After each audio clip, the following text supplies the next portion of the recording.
I'm Mike Bandar. I'm one of the co-founders of Hopper HQ, which is a scheduling tool for Instagram. So Hopper HQ is where I spend the majority of my time at the moment. So term partners still have other projects, but Hopper is where probably about 75% of our team are focused at the moment. And Hopper HQ is the planning and scheduling tool for Instagram. So we launched back in September 2015 when we actually realised that a huge amount of people were getting amazing results from their marketing on Instagram.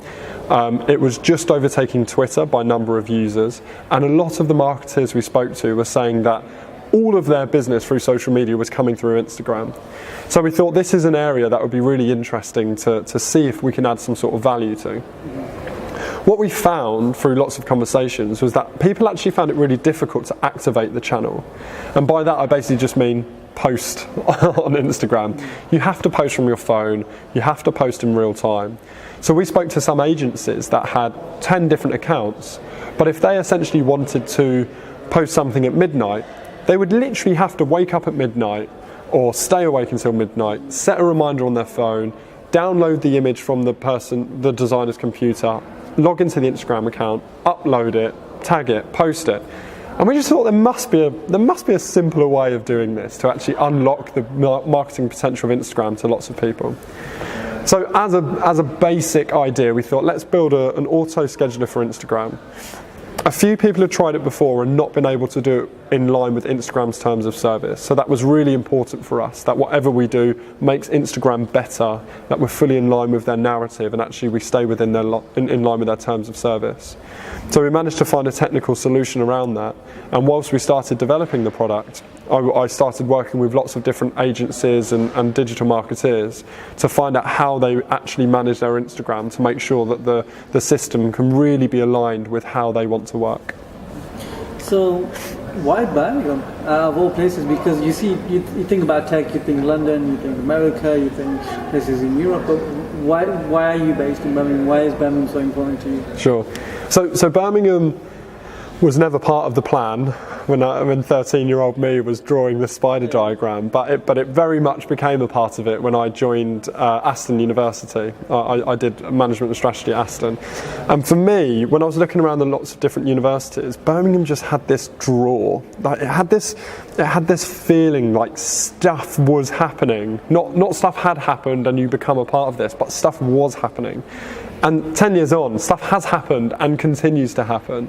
So I get a lot of energy from the city. So when I joined here at university, I became a part of the enterprise ecosystem at Aston, and it's so strong. Like the university are fully behind supporting enterprise and entrepreneurship, and linking that into the city with all of the amazing support systems which have come up over those last 10 years, whether that be Innovation Campus Birmingham, whether that be Silicon Canal, the Institute of Directors, all sorts.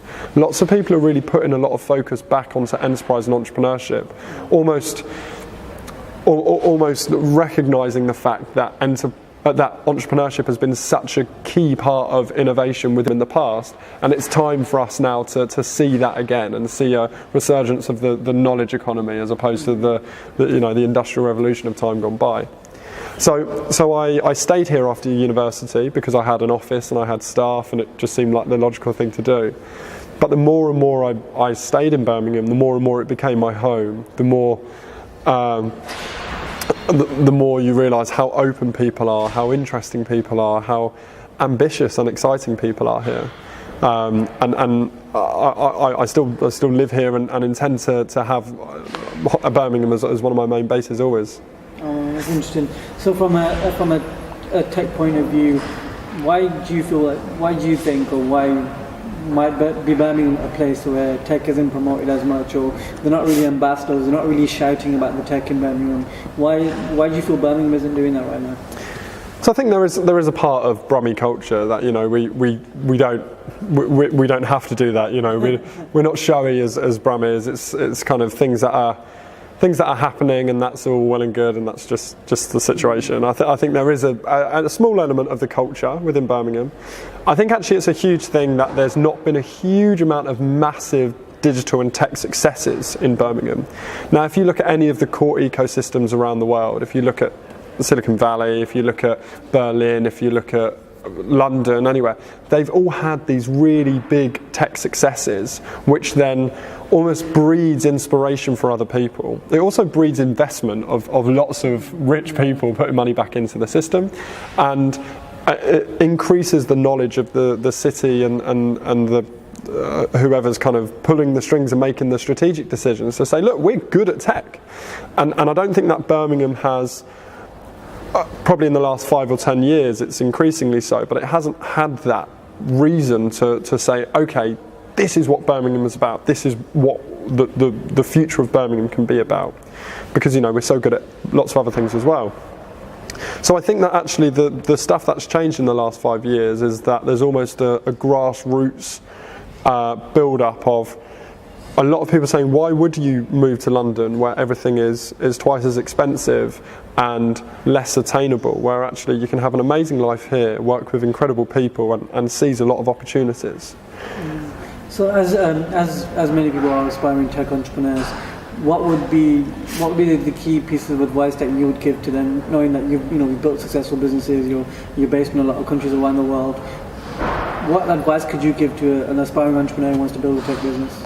Sure. Well, I'd say somebody that wants to build a tech business, the amazing thing with technology is you can do it from anywhere, you can do it for anyone, and if you have the right skill sets, you can do anything. Mm-hmm. And you're only able to do those things, do anything for anyone, anywhere, if you start the doing part of it. Now, a lot of people get into startup and particularly into tech by saying, okay, I have this idea, now I need to raise £250,000 to get a concept out there and see if it works and grow from there. But realistically, if you approach it with that system, you're essentially saying that I have this idea, I now need to wait for 10 other people in investors to decide that that's the right thing to do. And then I'm putting all of my eggs in one basket to make sure that this one iteration of this idea is the one that works to go forward. But that's not really utilising the flexibility and the scalability that technology allows. Whereas the alternative to that is say, okay, I have this thought, it might be an idea, but it might be a hypothesis. I want to just test out whether or not it works. So whether you are technical and can develop something yourself, or whether you don't have technical ability, but actually you don't mind reading a blog around how to start a WordPress blog, or how to test something on a simple Google sheet to see whether or not people will click buy on whatever button you're sending, and actually create some sort of minimum viable product to test the concepts behind the idea which you have. And actually you can quite literally start and build anything from scratch. You don't need all this investment. And quite often, as soon as you've started, and as soon as you've started to see what people will and won't buy, see where that isn't appetite for stuff, then you can start to really snowball your idea whilst picking up customers, whilst picking up insight, and before you know it, you are creating a business whilst in the process of thinking about creating a business. And sometimes you don't even need that investment, or you take that investment to scale rather than to find out whether an idea is good or not. So do you feel while people are building this product, they should always kind of build a community around it? What was your sort of marketing advice from starting your tech business from the get-go? Did you market it straight away? What did you do? What was your sort of... Absolutely. So one thing we've tried to do is, if we're starting a business from scratch, it's obviously different to if we're buying a business. If you're starting a business from scratch, something's only a business if people are buying it, right? If you have something which you are putting things into it and selling them for more, which is essentially the concept of adding value. So it's only a business if you are adding value. Now, the only way to know whether or not the only way to create value is to get people to buy something from you, or connect through you, or do something with you. And the only way to see whether or not people will do that is to fully understand what their problems are, and whether or not you can provide that solution. And the only way to really know that for sure is to actually have these conversations and suggest different things to them and see what excites people and what puts people off. So 100% market from day one, But even before you have a product to go to market, I think just have those conversations always. And if you can build an audience or build some sort of distribution whilst you're doing that, then that's a really, really great way of going. And how do you make that sort of jump? Once you've established the platform that you guys have, and once you get to that stage where you not have to think about going overseas and doing things overseas, what's that first jump that someone should make from going from just being local in a city to then saying, okay, we want to jump to Berlin or we want to jump to New York? So I think the interesting thing with that is if you're truly digital, then you don't ever need to make that jump because it's seamless, right? So we're actually based physically in Birmingham, also in London. We have guys in the Philippines and in Russia as well, so we're split between these 4 places. But Hopper HQ has customers in over 75 countries, and that's growing rapidly. We've never consciously said, okay, let's go to America, or okay, let's go to Canada, let's go to Belize, let's go to wherever else. Because we're digitally accessible, it's always been a case we've always been open, and essentially we're just moving our marketing focus, or sometimes you need to change translation on a website or something like that. But there never really is this issue, this question of, okay, let's go elsewhere. It's more a focus on finding the right product market fit. And if you find a product that has true fit within any market, then quite often that's transferable to other similar markets. And that often happens without you even planning it or pushing it. It was organic growth in that piece, Very, very much so. Very, very much so. We started 2 years ago, and we basically started by James, my business partner, doing a couple of designs, and I then took them to some agencies and said, okay, this is what Hopper does. We had the conversation of what problems do you have, how can we solve, Then we said, this is what Hopper does, would you buy it? And they said, oh yeah, I like that bit, but I don't like that bit, and actually I really want this to happen. So we then changed the designs and said, would you buy it? And as soon as people are saying yes, and we've exhausted the reasons why people wouldn't buy it by taking things in and taking things out, you then just start. Offer the very smallest part of it to get yourself on the board, and then that process of asking people questions and building just is a natural thing. So all of our customers have helped us build what Hopper is now today. We're fully aligning ourselves to the day of a social media manager, and we're making every single part of a social media manager's day as efficient as possible. So it gets to the point where they can creatively and uniquely manage a social media account for a brand just with a series of clicks and a few decisions. And that's the direction that we're taking. But in order to achieve that, we have to be our customers. We have to speak to our customers every day, make sure that everything we propose is what they want. And that never changes. And talking about social media, how important has social media been for your tech businesses? Has it been, how much percentage or how much effort did you actually put into social media in your business? So it's interesting, particularly in the agency world, you must know this, that everybody is rubbish at the thing that they sell, right? So most PR agencies have the worst PR, most social media agencies have the worst social media, and actually we've even though we're a tool for social media, we're probably not the best at social media, even though we speak to the most incredible brands and influencers, and we learn best practice and insights, and we share that with everyone. We don't actually put a huge amount of it in practice. So we are starting to do that now. The last kind of few months we've said, okay, let's practice what we preach, and it's been amazing. But because we were so focused on actually making things amazing for these social media managers, we almost got really involved on that side of it. Our marketing has largely come through quite a bit of email marketing and lots of word of mouth. That's the great thing with having something which has real product market fit. It builds up a lot of momentum. And how did you get the attention of these big brands that are out there right now? How did you get someone like Sony knocking on your door and saying something hi, we want to use your platform? Sure. How did that come about? Well, we've just always made it really easy to use Hopper. So anybody can go to Hopper HQ and start a 2-week free trial, and if it works for them, then they carry on, and if it doesn't, then they don't. And we're very, very, very much focused on creating value, and I personally have always had this thing I mentioned earlier, always about creating value. That is what Hopper's built on. So if we're very open that actually if you love it, then carry on, and yes, pay a bit, but we only ever charge a small amount, because if you're charging too much then it's not valuable to that person. So and if not, then that's fine, but we'd love to know why it's not valuable for you, so actually we can come knocking on your door in 6 months' time and say, do you know you really wanted this feature? Here it is, and here's your value. So we have this as a very open and honest relationship in terms of, look, if we can do something amazing for you, let us. If we can't, let us know, and then we'll try and do that. And I actually think that's quite rare in business, because I think a lot of people are quite fixated on, this is my product, this is my offering, and I'm going to sell it to you. Whereas we're very much a case of, okay, we think we've got something exciting. Is it good for you? If it is, that's great. If not, let's make it great. And we've got our focus of social media managers, predominantly within agencies. We've got our focus of making them excellent at visual marketing. So we'll just carry on in that, and we'll just keep on building these relationships and see where we go.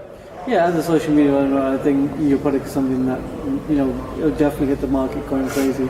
It'll be interesting to see how the journey unfolds for you over the next sort of 12 months. But it's been a pleasure. I've actually learnt a fair bit, and it's actually quite refreshing, because you don't often see people from smaller cities, not only tell their story but their journey, but also have that value system in place, have Sure. a philosophy of saying, we want to provide value and we want to evolve and innovate as we go along, because so many companies are so, like you said, fixated on their product that they just don't evolve. I actually think that's a really interesting point, and I think that it is the fact that we're kind of born and bred in Birmingham means that we've almost had this slightly different alternative. A lot of people, we've actually made a lot of decisions within term partners, this is James and I within the group of business, where we know that a couple of our businesses are smaller than they could be, because we've made decisions to actually be a lot more authentic and ethical than other ways that we could have gone about business. And actually, it's been painful for the last few years, where actually we've not taken investment, we've not decided on our dating business to do fake profiles and do all the other tricks which lots of people do. We've not been spammy with marketing, we've not done all of that. And all of these shortcuts which you can take within businesses, we've not done. Which means that it's been a slower growth, but it's been really authentic. And it's also then enabled us, because we've managed to get to the position where we have without investment, it means we've never had to make decisions because an investor's breathing down our necks. It's because actually, no, this is how we believe business should be done. This is how we want to create value. And I think the combination of not taking investment and also being based in Birmingham for the majority of our time means that actually it's enabled us to have more of a wholesome approach to entrepreneurship, and actually it goes through everything that we do in terms of how we provide product to how we work as a team. Like, I love the guys that we work with, and we very much see ourselves as a group of friends first and colleagues second, and yes, like, our work comes first, because we have a responsibility to the thousands and thousands and thousands of brands all over the world to make sure like the service we're providing is great, but also we're all going to Thailand for the whole month in February because we don't like the British winter for too long, and we're like, wouldn't it be cool to work from a beach from a month? So we're doing that, and if we had investors, a lot of my investor friends would say, I would not let you do that, and the simple truth is that's why we've not accepted people as investors, because we want to do that. That's important to us as people, that's important to our team, and therefore it has a big knock-on effect on how we deliver value to other people. So. I honestly, I didn't come here and expect a conversation like this, because generally when you meet a lot of entrepreneurs, they take the shortcuts, they focus on the financial aspect of things, and they don't focus on actually retaining and creating that customer stickiness, as I call it. Yeah. So I think that's been quite refreshing to hear that from a Birmingham entrepreneur. And yeah, I'm excited to see where you guys go, and I'll be following your journey soon. So good stuff. Thank you for taking the time to interview. No worries. Thanks for coming. It's been a pleasure. Likewise. Cheers.